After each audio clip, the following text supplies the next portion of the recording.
Guys, welcome to my YouTube channel Mannat let's learn everyday. तो जैसा कि हम यूपी ट्रिपल एससी पैट की प्रिपरेशन कर रहे हैं 2022।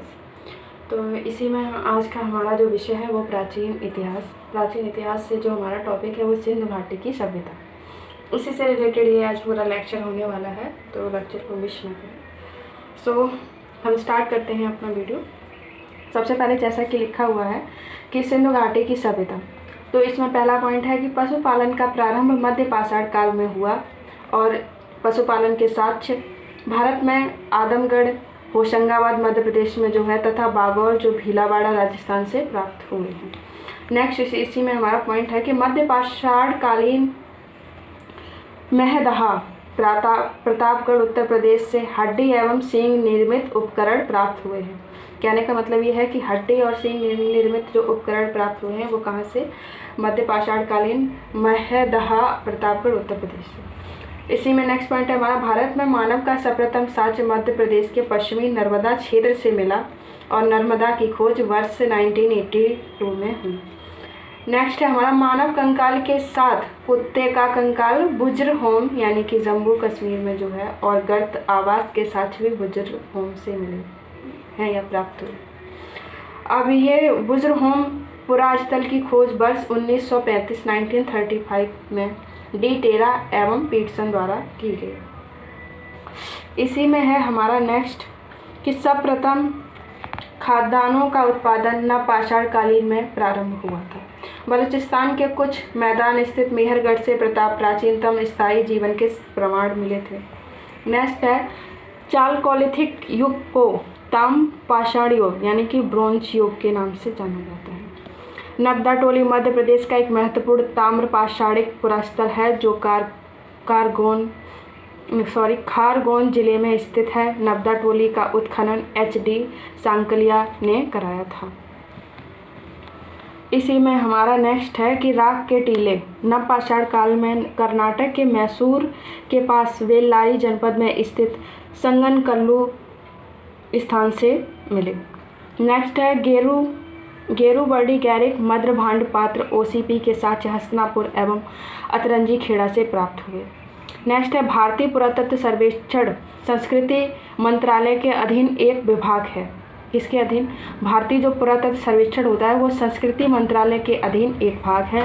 नेक्स्ट इसमें लिखा है, भारत में सर्वप्रथम 1861 ईस्वी में अलेक्जेंडर कनघिम को पुरातत्व सर्वेक्षक के रूप में नियुक्त किया गया था। लॉर्ड कर्जन के समय इम्पोर्टेंट है, लॉर्ड कर्जन के समय 1901 में इसे भारतीय पुरातत्व सर्वेक्षण के रूप में केंद्रीकृत कर जॉन मार्शल को प्रथम महानिदेशक बनाया। इसी में है हमारा सिंधु सभ्यता के प्रमुख स्थल एवं उत्खननकर्ता और खोजकर्ता। तो पुरा स्थल है और उत्खनन ये है बस। तो हड़प्पा दयाराम साहनी द्वारा उसके खोजकर्ता हैं और वर्ष 1921 है। मोहनजोदड़ो के खोजकर्ता राखालदास बनर्जी हैं जिन्होंने 1922 में इसकी खोज की। रोपड़ के यज्ञदत्त शर्मा हैं जिन्होंने 1953 से 55 के मध्य इसकी खोज की। लोथल SR राव ने 1955 और 1962 के मध्य इसकी खोज की। आलमगीरपुर की खोज यज्ञदत्त शर्मा ने की 1958 में। कालीबंगा की खोज अमलानंद घोष ने की 1952 में। रंगपुर की खोज MS वत्स ने की 1935 में और सुरकोटदा JP जोशी ने 1964 में सुरकोटदा की खोज की। ये इसके खोजकर्ता है। बनावली RS बिष्ट ने 1974 से 1977 के मध्य। इसी में हमारा नेक्स्ट है कोट दीजी की खोज फजल अहमद खान ने 1953 में की 1953। सुद कागेंडोर की खोज RL स्टाइन ने 1927 में की। मांडा की खोज JP जोशी द्वारा की गई 1982 में।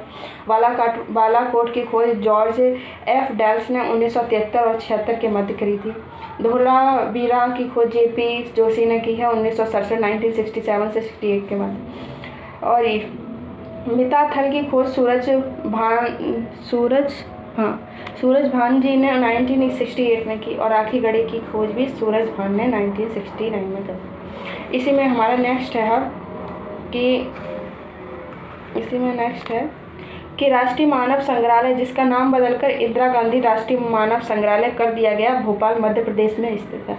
सैंधव सभ्यता आदि ऐतिहासिक काल की सभ्यता है। मृद भांड की ही सिंधु घाटी सभ्यता को आर्यों से पूर्व का सिद्ध करता है। कहने का मतलब है सिंधु घाटी सभ्यता को आर्यों से पहले का होने का जो सिद्ध है वो कौन करता है? मृद भांड के द्वारा ही करा जाता है।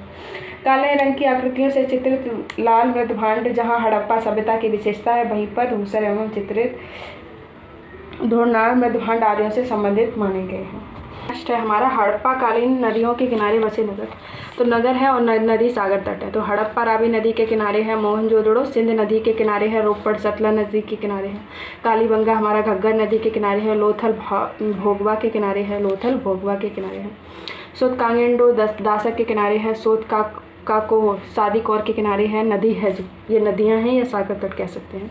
आलमगीरपुर हिंडन नदी के किनारे है, रंगपुर भादर नदी के किनारे है, कोट दीजी सिंधु नदी के किनारे है, कुणाल सरस्वती नदी के किनारे है, और जो चनहुदड़ो नगर है वो हमारा सिंध नदी के किनारे है, बनावली नगर चिनाव नदी के किनारे है, बनावली नगर सरस्वती के किनारे है, मांडा चिनाव के किनारे है, भगवानपुरा सरस्वती नदी के किनारे है, दैमाबाद नगर सिंधु नदी के किनारे है, आमरीश दैमाबाद प्रवरा नदी के किनारे है, और आमरी सिंध नदी के किनारे है, राखीगढ़ी घग्गर नदी के किनारे है। इसी में हमारा नेक्स्ट है कि सिंधु घाटी सभ्यता नगरी थी। इम्पोर्टेंट है ये एग्जाम में बहुत बारी पूछा भी गया। सिंधु घाटी सभ्यता कैसी थी? नगरी थी, जबकि वैदिक सभ्यता हमारी ग्रामीण थी। वैदिक सभ्यता कैसी थी? ग्रामीण थी, और सिंधु सभ्यता नगरी थी। पुरातात्विक खुदाई हड़प्पा संस्कृति की जानकारी का प्रमुख स्रोत है। हड़प्पा वासियों को तांबा, कांसा, स्वर्ण और चांदी की जानकारी थी। प्रारंभिक हड़प्पा सभ्यता में पैर से चालित चाक का प्रयोग किया जाता था। और इसी में नेक्स्ट है कि मूर्ति पूजा का आरंभ पूर्व आर्यकाल से माना जाता है। नेक्स्ट पॉइंट है हमारा इसी में कि हड़प्पा संस्कृति की जो मोहरें एवं टेराकोटा कलाकृतियों में गाय का चित्रण नहीं मिलता है। किसका नहीं मिलता? तो इसमें जो हमारी गाय है इसका चित्रण नहीं मिलता है, जबकि हाथी, गेंडा, बाघ, हिरण, भेड़ा आदि का आंकलन मिलता है। नेक्स्ट है कि हड़प्पा सभ्यता के स्थलों में से खंबात की घाटी के निकट स्थित लोथल से गोदीबाड़ा के साक्ष्य मिले हैं। जुते हुए खेत के साक्ष्य राजस्थान के हनुमानगढ़ जिले में घग्गर नदी के किनारे स्थित कालीबंगा से प्राप्त हुए हैं। गुजरात के धौलावीरा से हड़प्पा लिपि के बड़े आकार में 10 चिन्हों वाला शिलालेख मिला है। और इसी में नेक्स्ट है कि हरियाणा के फतेहाबाद जिले में स्थित बनावली से पक्की मिट्टी की बनी हुई हल्की प्रतिकृति मिली है। नेक्स्ट है कि सैंधव सभ्यता के महान स्नानागार के साक्ष्य मोहनजोदड़ो से प्राप्त हुए हैं। नेक्स्ट है कि सैंधव सभ्यता है जो सैंधव सभ्यता कांस्य युगीन सभ्यता थी तथा यहाँ के लोग लोहे से परिचित नहीं थे। क्या थे? लोहे से परिचित नहीं थे। राखीगढ़ी हरियाणा के हिसार जिले में घग्गर नदी पर स्थित है। और राखीगढ़ी स्थल के खोजकर्ता 1969 में सूरजमान ने की थी इसकी खोज। रंगपुर गुजरात के काठियावाड़ी प्रायद्वीप में मादर नदी के पास स्थित है। और रंगपुर गुजरात के सौराष्ट्र क्षेत्र में है। और रंगपुर में धान की भूसी के ढेर मिले हैं। और रंगपुर की खुदाई वर्ष 1953 से 54 के मध्य में शिकारीपुरा रंगनाथ राव दत्त द्वारा की गई थी। रंगपुर से प्रांग हड़प्पा और उत्तर हड़प्पा कालीन सभ्यता के साक्ष्य मिले हैं। रंगपुर से कच्ची ईंट के दुर्ग, नालियां, मृत भांड भी मिले हैं। दधेरी एक परवर्ती पुरास्थल है जो पंजाब प्रांत के लुधियाना जिले में गोविंदागढ़ के पास स्थित है। सिंधु घाटी सभ्यता का विस्तार उत्तर में झेलम नदी के पूर्वी तट से दक्षिण में यमुना की सहायक नदी हिंडन के तट माना जाता है। सिंधु घाटी के लोग किसकी पूजा करते थे? तो सिंधु घाटी के लोग पशुपति शिव जी की पूजा करते थे। और इसका प्रमाण कहाँ मिला है? तो मोहनजोदड़ो से प्राप्त एक मोहर है जिस पर योगी की आकृति बनी है। और उस योगी की दाईं ओर बाघ तथा हाथी, दाईं ओर बाघ और हाथी, और बाईं ओर गेंडा एवं भैंसा है तथा आसन के नीचे 2 हिरण चित्रित भी बने हुए हैं। इसी में हमारा नेक्स्ट है कि योगी के सिर पर एक त्रिशूल जैसा आभूषण है तथा इसके 3 मुख हैं। मार्शल महोदय ने इसे रुद्र शिव से संबंधित किया है। किसने? तो मार्शल महोदय ने इसे रुद्र शिव से संबंधित किया है। पुरातत्व भारतीय सर्वेक्षण विभाग के महानिदेशक सर जॉन मार्शल के निर्देश पर वर्ष 1921 में दयाराम साहनी ने पंजाब जो पाकिस्तान के तत्कालीन मांटगोमरी संप्रति साहिवाल जिले में रावी नदी के बाएं तट पर स्थित हड़प्पा के टीले की खुदाई की थी। वर्ष 1922 में राखालदास बनर्जी ने सिंध प्रांत के लरकाना जिले में स्थित नदी के दाहिने तट पर स्थित मोहनजोदड़ो के टीलों पर पता लगाया। वस्त्रों के लिए जो कपास का उत्पादन होता है उसका सर्वप्रथम भारत में उसका उत्पादन किया गया था। सिंधु घाटी में कपास के उत्पादन का प्रमाण भी मिला है। मोहनजोदड़ो वर्तमान के पाकिस्तान लरकाना जिले में जो स्थित है। तो मोहनजोदड़ो के उत्खनन से कपास के सूत की प्राप्ति की गई थी। नेक्स्ट है कि मोहनजोदड़ो से कुबड़ वाले बैल ककुद मान वृषभ की आकृति वाली मोहर प्राप्त हुई है। इसी में नेक्स्ट है कि सिंधु सभ्यता की मोहरों पर सर्वाधिक अंकन जो मिले हैं तो वो श्रृंगी बैल का है, उसके बाद कुबड़ वाली बैल का मिला है। इसी में नेक्स्ट है कालीबंगा के मृड पट्टिका पर एक और दोहरे सींग वाले देवता का अंकन मिलता है, दूसरी ओर बकरी को दिखाया गया है जिसे एक पुरुष ला रहा है। सिंधु सभ्यता में मातृ देवी की उपासना सबसे अधिक प्रचलित थी। किसकी? मातृ देवी की उपासना सिंधु सभ्यता में सबसे अधिक प्रचलित थी। मिस्र की सभ्यता का विकास नील नदी की द्रोणी में हुआ है। मिस्र को नील नदी का उपहार कहा जाता है क्योंकि इस नदी के अभाव में यह भूभाग रेगिस्तान होता है। इसी में नेक्स्ट है कि सुमेरी सभ्यता के लोग प्राचीन विश्व के समानता प्राचीनतम लिपि में माना जाता है और सुमेरी सभ्यता के लोग प्रथम लिपि आविष्कारकर्ता थे। प्रथम लिपि आविष्कारकर्ता सुमेरिया सभ्यता के लोग थे। सिंधु सभ्यता की लिपि का भाव चित्रात्मक था। कैसा? सिंधु सभ्यता की लिपि का भाव चित्रात्मक था और इसे राइट टू लेफ्ट लिखा जाता है, यानी कि दाएं से बाएं लिपि लिखी जाती है। इसमें है कि प्रमुख धातु एवं प्राप्ति स्थल, तो कच्चा माल और उसके स्थल।